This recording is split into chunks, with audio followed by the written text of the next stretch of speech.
Hello, friends. Welcome to the May 3rd, 2024 edition of CP Sports.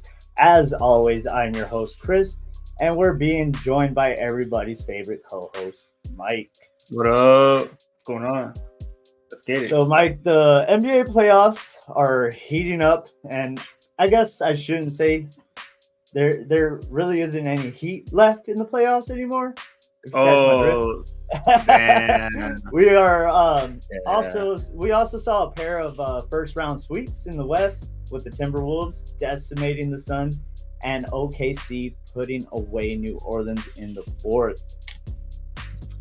Hey, yeah, well, everyone's just forgetting about OKC.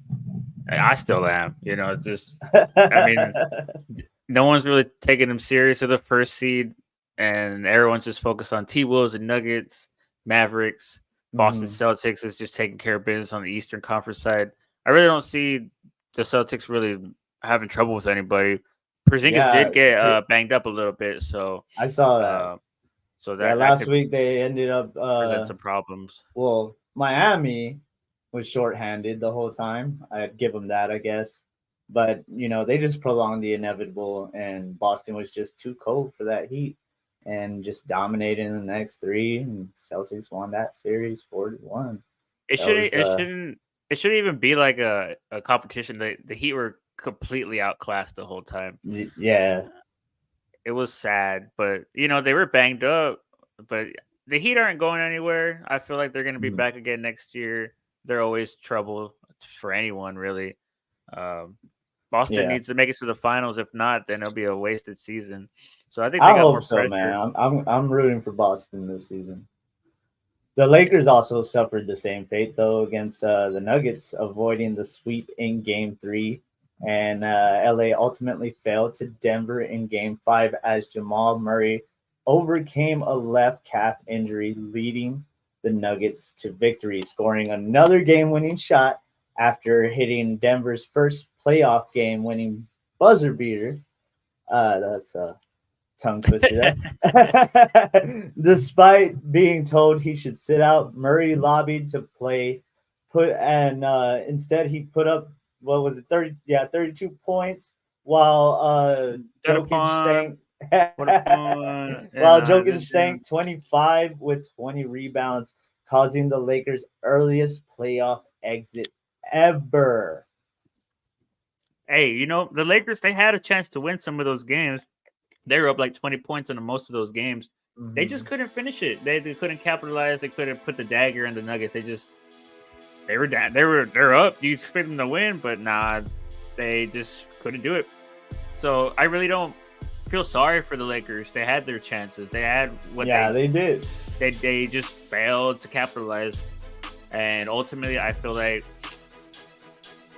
they just wanted to fire the coach for whatever reason, and they did so today. Darvin Ham did get terminated. I don't know if he got executed. But the Lakers coach is a hard job to deal with. One of the hardest jobs in all sports to be a coach for that organization. Yeah. So it's a franchise with great history. Yeah. Feels like JJ Redick is on the list to get hired, but I don't know. They want Tyronn Lue. They want someone that can be buddy with LeBron. But I think Lakers need to put their foot down and be like, no, we're gonna do this. LeBron's like 40 years old. Like, is he even going to be around 2 years after they hire that coach? I know they were thinking he's going to move on, but, he always dodges that question. I'm not going to answer that. Yep. Oh, speaking of that, did you see? Oh, I guess we'll get to that, right? Anyway, there were some more early playoff exits yesterday as the Pacers defeated a resilient Bucks team that pulled off 2 wins, all the while with their biggest player sidelined. After losing in Game 5, the Pacers bench showed out and Token and McConnell hit 20-plus points while Halliburton hit 17 and Siakam banked 19. Pacers win the series 4-2 and advance to the second round for the first time in a decade. Way to go, Pacers! That was pretty good. Now we get to see an old rivalry in the Knicks and the Pacers be lit back up again and rekindled with new faces and maybe new rivalries. But let's go back to the Bucks real quick. They were not going to do anything as soon as they hired Doc Rivers. I feel like that was the worst move they could have made. Once they hired Doc Rivers, I'm like, they're not going anywhere. You know what? They weren't going to go anywhere. Did bring back up the Bucks. Did you see that by he threw the ball. Dang it. Can't remember his name for some reason now. Who on the Bucks? Or was that no, that was in the Pacers game, right? Yeah. Tyrese Max? No. What the hell? Why was I thinking? I can't remember. I don't know what you're talking about. But Pat Beverly? No. I don't know. But he had thrown the ball to the crowd and ended up hitting a woman in the crowd. Oh dang, lawsuit. Yeah, but he ended up doing that. It looked like he kind of said sorry. You couldn't tell. He held up his hand. They tossed the ball back. This was at the Pacers game. So, hey, well, I'm glad the Pacers actually withstood that experience that the Bucks did have. But the Bucks were just a little too banged up. Without Giannis, I feel like they couldn't win the series anyway. And even if they did win the series, they're probably losing the next round anyway to the either was it Celtics, right? So yeah. Is it Knicks now? Yeah, Knicks. Hey, the Knicks. Yeah, we'll talk about them. Yeah. But yeah, it's pretty good. Knicks and Pacers, yeah. So the Knicks were killing it early in their game, but Philly came back, securing the lead before the half. From then on, it was a close game, back and forth. But New York closed it out with their entire starting line hitting double digits. Jalen Brunson had his third consecutive 40-point game. And now the seventh year in the row, Joel Embiid misses out on trying to make it to the final. Are we going to stop trusting the process finally, or what's going to happen? Hey, I mean, they Philly still kind of put up a fight, but it was all Embiid, to be honest. And then, you know, the Maxey was pretty good. Yeah, Maxey did well too, but he didn't do like he did last game. So it was a good series. Probably the best series in the first round was between the Knicks and the 76ers. Yeah, I saw that it only went off of 1 point. The entire series together. They only won by 1 point. That's crazy. Yeah, it was a good game. It was a good game, but I can't believe they dropped the ball in the beginning. Oh yeah, it was like a 32-point swing or something. Yeah, like they were just killing them. Yeah, Jalen Brunson is putting that team on his shoulders, and he's having the help of his Villanova boys, and they're just clicking right now, and they look really, really well. They're firing on cylinders. They're even having praise from legends like Charles Oakley, saying that Brunson is elevating this Knicks team better than he's ever seen any other Knicks do. He's saying that he's better than Ewing. He's better than Drexler. Brunson even became the first player since Jordan in '93 to have at least 39 points in 4 consecutive playoff games. So that's something to hang your hat on right there. Yeah, and Brunson's just taking it with the best attitude. He's being humble. He's saying, I'm not even thinking about that. I'm just thinking about the next round now. You know, there's a lot of work to do, and they're facing the Pacers. Pacers next. So they go on to face the Pacers Monday at 6:30 p.m. Central. It's going to be exciting. I'm looking forward to that. Halliburton's been playing well. They look like they're a good team. McConnell coming off the bench. I got Knicks in 6, though. What do you Knicks think? in 6? You just did that because it rhymed. Knicks in 6. Sounds pretty good. Knicks in 6 sounds about right to me. I wouldn't worry, or I guess I shouldn't say that. They still got to worry about the Pacers. any team They got to be on that top could of beat their the game. Celtics, I'm gonna go for because I don't really want the Celtics to win that much. Knicks look pretty good. Pacers look pretty good. Yeah, the Celtics beat the Thunder, right? Or no, it's the Celtics and Thunder that are waiting for to see who they're gonna face. Cavs and Magic play tonight, as well as the Mavs and the Clippers. Mm-hmm. Both teams, Mavs and Cavs, are looking to close it out, so we can get on with the second round. I know tomorrow LA is Nuggets going without Kawhi too, and what is it? They're that one's gonna be at 8, right? The Mavs and Clippers. Yeah, they're playing in Dallas, I think. So yeah, that one I think is gonna be at 8, and then dang, I don't even know when the Cavs Magic that one should be on right now. I think if anything, it should be on right now. Yeah, that's that Eastern game. So probably on right now. Like I said, yeah, Mavs it is on right game. now. It's been on for 30 minutes. Yeah, like Mavs winning the whole thing. I'm saying that already. I call it again. Yeah, you did call that last time. But from the NBA playoffs to the Stanley Cup playoffs, the Dallas Stars are currently leading 3-2 and look to end the defending champion Golden Knights season tonight at 9 p.m. Central. After losing their first 2 games, the Stars have been on a hot streak and seek to add another win with their 3-game streak. If Dallas does pull this off, they'll end up seeing Colorado Avalanche, who is well rested, because they got into the second round on Tuesday. Now, on top of that, we also tonight the Vancouver Canucks attempt to put away the Nashville Predators as Vancouver leads 3-2. The winner of this series will meet a refreshed Edmonton Oilers, who knocked off the LA Kings Wednesday. The Canucks and Predators air at 6 p.m. Central, so that is already 30 minutes in. I wonder who's winning. Man, I heard you say Dallas was winning. I'm all like, Cowboys. I'm like, oh, nah. We'll get to that. I was like, oh, no, never mind. Dallas, wrong Dallas team. I'm not really following it that much, but if Dallas Stars, they look like they're on the hot rush right now. If they're gonna knock off the defending champs, they have a good what do you call it, momentum to get to that finals. So yeah, my hats off to them, and I feel like I'm just gonna go for them because they're Dallas. Because they're Dallas. Might as well do that. Got you. You gotta represent, you know. Yeah. But last night the Toronto Maple Leafs were missing their NHL leading scorer Austin Matthews for the second straight game with an undisclosed illness, but that hasn't slowed them down one bit.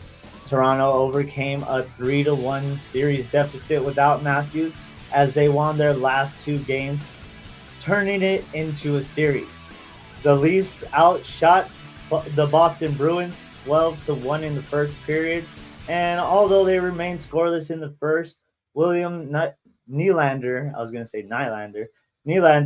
hit the first goal with 54 seconds left in the second with a wrist shot that skipped off of McAvery or Avo. I don't even know how to say that. That one guy. No, I had it. That one guy. But he's up to no good. Yeah, I was watching that game last night. That was a good one. Anyway, he ended up skipping that one off of him and beat Swayman on the short side. Nylander then smacked a smooth backhander that slid right between Swayman's pads with 2 minutes and 13 seconds left. Geeky hit his own goal off of a wrist shot in the last minute as the Boston lost to Toronto 2-1. The Leafs forced a Game 7 on the anniversary of their last Stanley Cup championship in '67.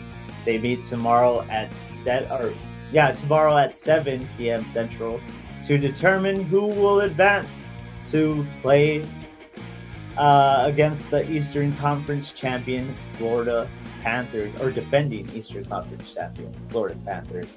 And hello? Yeah, there we go. I was trying to figure out. Yeah, I messed up there. But yeah. Anyway, the Leafs have been just. I don't know, man. They're missing. So this guy is the leading scorer of the whole league. They're missing him, and they still come back from a deficit. It's great to see. I love that it's going into a Game 7. I really don't want it to go into a Game 7. I'd rather see the Bruins win. You know, right. Get those Canadians out of here, eh? No, I'm just kidding. Yeah, hey, you know, it's a valid reason. I was just messing around. 1 second round matchup is already set in stone as the New York Rangers swept the Capitals and the Carolina Hurricanes made light work of the New York Islanders in Game 5. In Game 5. The time and date is still yet to be determined for this matchup. And since, you know, we're talking about championships, tomorrow, Jaime Munguia looks to dethrone the undisputed super middleweight champion Canelo Alvarez, but will the undefeated Munguia maintain his streak against Alvarez? It's finally here. No, not the Benavidez Canelo fight. That's not here yet. We're talking about tomorrow's fight in Canelo Alvarez versus Jaime Munguia. So Munguia. This guy's not a joke. He's 43-0. He's 43-0 for a reason. I feel like he's way younger than Canelo. He has a 2-inch reach advantage, a 2-inch height advantage. They both have similar KOs, with him with 34, Canelo with 39. Higher KO rate for Munguia. It's going to be intense. I feel like this is where the torch is passed, and hopefully this gets Canelo pushed in the direction to face Benavidez. Unfortunately, we're losing you here. Oh, yeah. So it's gonna be intense. I think Jesse. I feel. Wait. No, they might be another fight. Or I said Jesse Bam Rodriguez fights on the same card, but I don't think he does. No, he doesn't. I thought he did. He doesn't. Barrios is fighting Maidana, Yeah. so that's gonna be a good fight. Yeah, that's gonna be a good one. PBC really doesn't have good stacked cards that well, but I mean they only have that. I know good main event. Brandon Figueroa is defending his WBC interim world featherweight title as well against Magdanalo or Mangali. Yeah. Butchered the hell out of that. I think if Munguia takes a page out of Bivol book to see how he fought Canelo, I think he's gonna have good success facing him. Just keep distance, keep Canelo off the jab. So man, I'm pulling for Munguia. Oh no! Oh no! We're being hacked. No. I can hear you. Dang, we're back. That was someone's trying to take over. It's Canelo's people, man. They're here. You gotta watch out, man. But yeah, I think it'd be a good fight. Munguia just sticks to the game plan. I'm pretty sure he does have a game plan. Don't throw it out the window. Just focus on that game plan. I think he could come out with that W. But in order to beat Canelo, you have to do it decisively because those judges are always on his side. So should be good. Should be good. Yeah, I'm pulling for Munguia as well. But he kind of worries me. He has a good chin, and he uses it to his advantage. He'll throw some shots after taking one, and I don't know if he'll be able to withstand, Canelo's power punches. He likes to rely on those and throw those a lot. So, I mean, we'll see what happens. He also hasn't faced a counter striker like Canelo, so He'll have his work cut out for him. He'll have to be on his A game. this is a must-see bout that's not only for the title, but respect and the potential passing of the torch. So this is going to be a good one. I'm looking forward to it. Munguia is a young, hungry fighter. He's determined, but he'll have to dig deep for this one, and I'm really looking forward to it. Should be good. Starts tomorrow at 7 at night. So y'all better get them streams going on. Well, I guess we'll end our boxing bit on a sour note. We've been singing his praises for a while, and he put on a great performance last month. But of course, I'm talking about Ryan Garcia. Garcia tested positive for performance-enhancing drugs both the day before and the day of his fight with Haney. Samples were taken, but the results weren't released until later. It was made public once voluntary anti-doping association letter was sent to all parties and was obtained by ESPN. Garcia denies any wrongdoing, and Golden Boy Promotions released a statement saying, quote, Ryan has put out multiple statements denying knowingly using any banned substances, and we believe him. We are working with his team to determine how this finding came to be, and we'll address further once we conclude that process. Garcia now has 10 days to request a B sample, or his win will be overturned. It's a witch hunt, man. That's all it is. It's they're trying to get Haney back his zero, so they're telling that he failed this and he did this, but then all that stuff happened before the fight, and they knew before the fight. They're just saying they found out.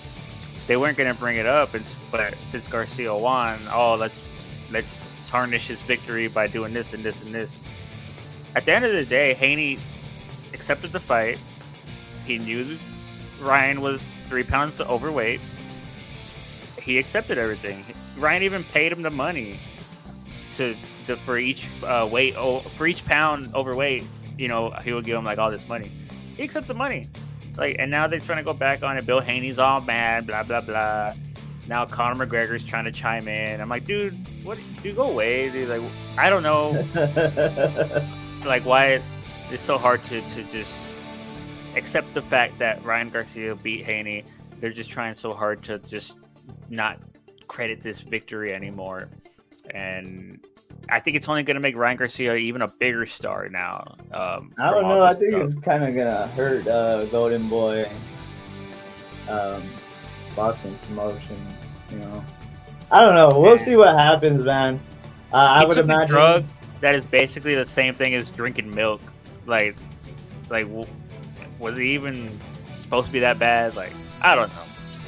Garcia's gonna be he's gonna be alright. They're gonna set him up with. I'm sure he's gonna try and get that B sample and see what happens. I guess we'll see what happens. Unfortunately, I did want to apologize for coming on late with the camera setup all of a sudden not working on me, even though I got it working. I sent you that picture too, and I was excited. Guys. Unfortunately, I don't know, MacBook. That's what happened. That movie White Noise. Next time I'll have to use my PC instead. But moving forward, I know you've been loving what's going on with your Cowboys and everything. So I'm having a blast. Let's get into it as we see a reunion forming. I wake up. I'm like, Cowboys, hell yeah! Every day. like I can't wait to see what they're gonna do next. They signed Zeke Elliott to I think a 1-year deal. And you know what? We did need someone like him on the team, to be honest. We needed a goal line back that could get those heavy yards when we need like 1 or 2 to get that first down. So, I mean, it's good that we have something like that. I would have liked more signings as far as Derrick Henry-esque kind of thing, or more defense. But, Zeke's good too, I guess. Better than, what's his name? Freeman. What was his name? Royce Freeman. Yeah. So, it's just getting worse and worse. But Micah Parsons and CJ Stroud are just having a blast fighting each other and talking crap about each other about who's the better team, and Well, now we're gonna see both Diggs brothers go up against each other, so that's nice too. It's gonna be great. I mean, there's really not much to look forward to this season. I feel like this season's not gonna be so good, but you never know. It looks like the entire NFC East got better, except the Cowboys. So it's looking like it's gonna be one of those years. Yeah, it did. I'd hate to say it, but it kind of does. I don't see very much going on with them in terms of anything very, good this season that'll take them anywhere.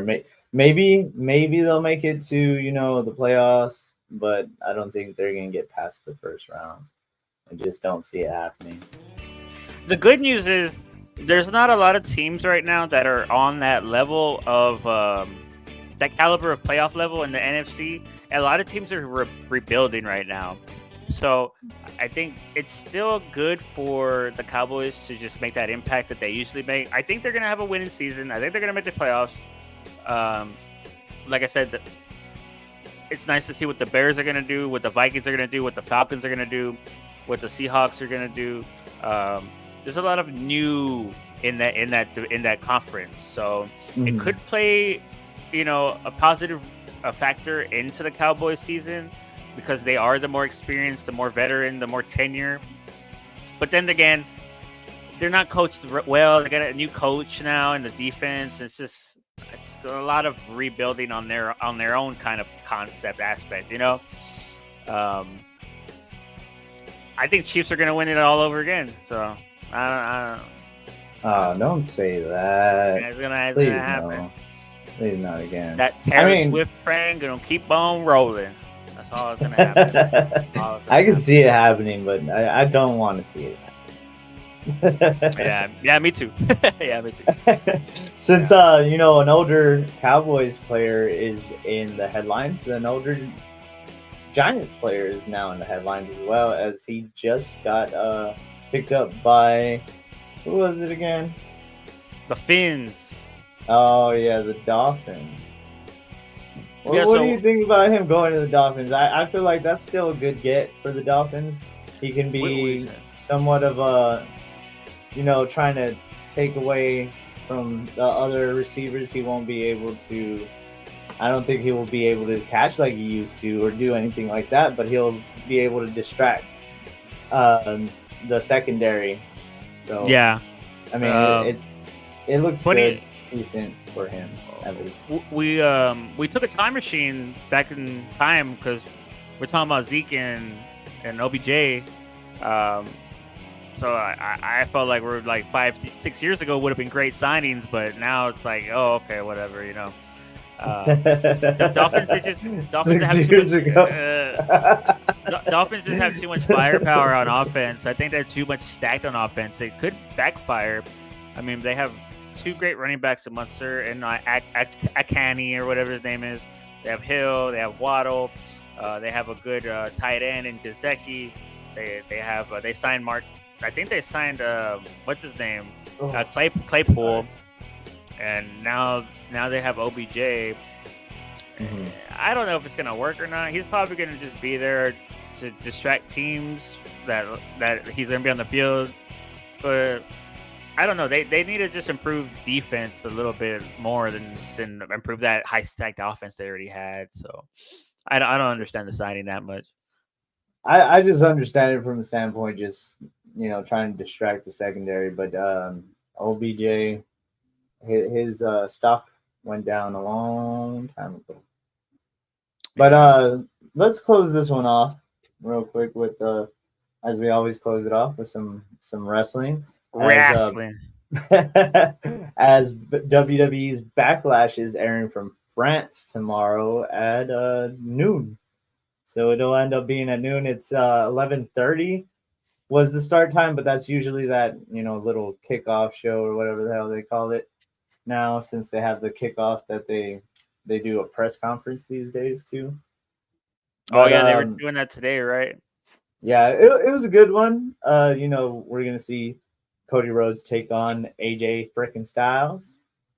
So I mean, I know you want AJ Styles to win, but we all know he's not. We all know he's not.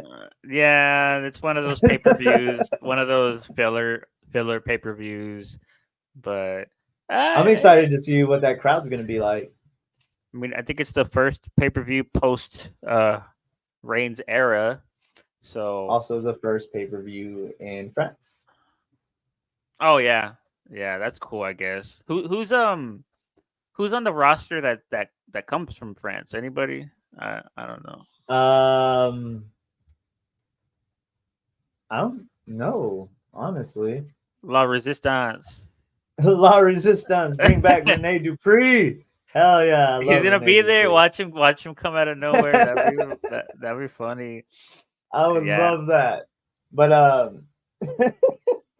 the only one I could think of was Andre the Giant, but that's long gone by now. It is Tiffy time tomorrow, as Yeah. Tiffany Stratton, Bailey, and Naomi meet in the ring in a triple threat. I'm sure Bailey's gonna win it. I really rather have Tiffany win it, of course. Naomi didn't seem to get a good reception today at the kickoff, which was quite odd. I felt like, but when she came out, they still lost their minds. So it's Tiffy time, dude. That's why. It's always Tiffy time. But yeah, I'm excited to see what happens there. I would love Tiffany Stratton to win. Unfortunately, I doubt she's gonna win. It's a good card. What? There's like 5 matches. What was that? It's been like that lately, and I love it because it's not long. Yeah, they're all title matches except what KO and Randy Orton. Yeah, it's like a RKO show, or is that on the SmackDown right now? SmackDown coming out a little bit. They were talking about an RKO show. The France crowd was feeling it. They were happy about it. I don't know exactly how they're gonna do it. It kind of seems like it's gonna lead up to a match, maybe a tag team match with them and somebody else. I'm not sure. What do you think?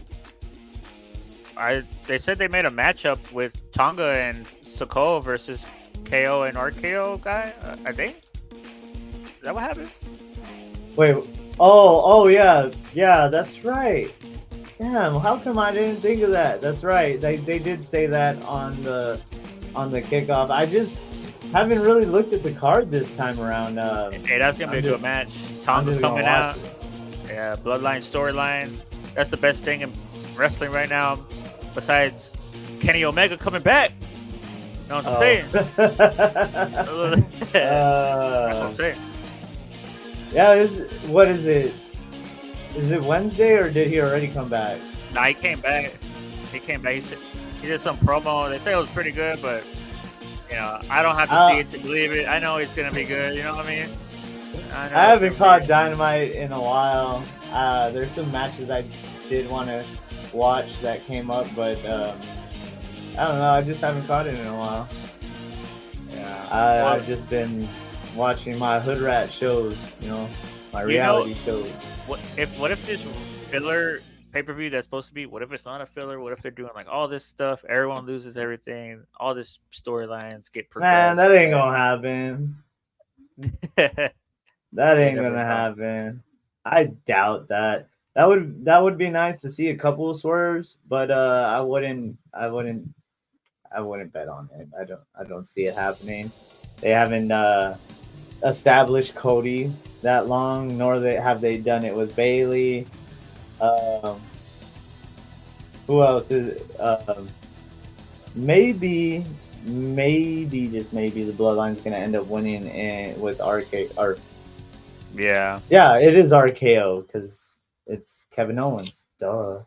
And That was like Anyway, the best tag team name. I can't believe they've never done it yet. So pretty I good. mean, I don't know. I'd rather have Randy doing his own thing. I'd rather see heel Randy again. That's my favorite. You know, when he's just a complete prick. It's the best. It's gonna happen. He's gonna take it from Cody. Oh, I thought you were gonna say he's gonna turn on KO. Ah, nah. Well, maybe not yet though. But he needs to just shave his head and come back as that psycho. Just kill everybody. Oh, I know what you're talking about when he like Punch people, dude. heard voices in his head. Yeah. Well, SmackDown's gonna start in a bit. That's gonna be dope. I got a recording. Yeah, I got a recording too. I don't ever. Damn, I lost him. That's unfortunate. Well, I guess we'll just end it here. That was a abrupt ending. I was losing them in and out of the show. It's quite unfortunate. I don't think we got through all the matches. I guess I'll take a look and just see what we got.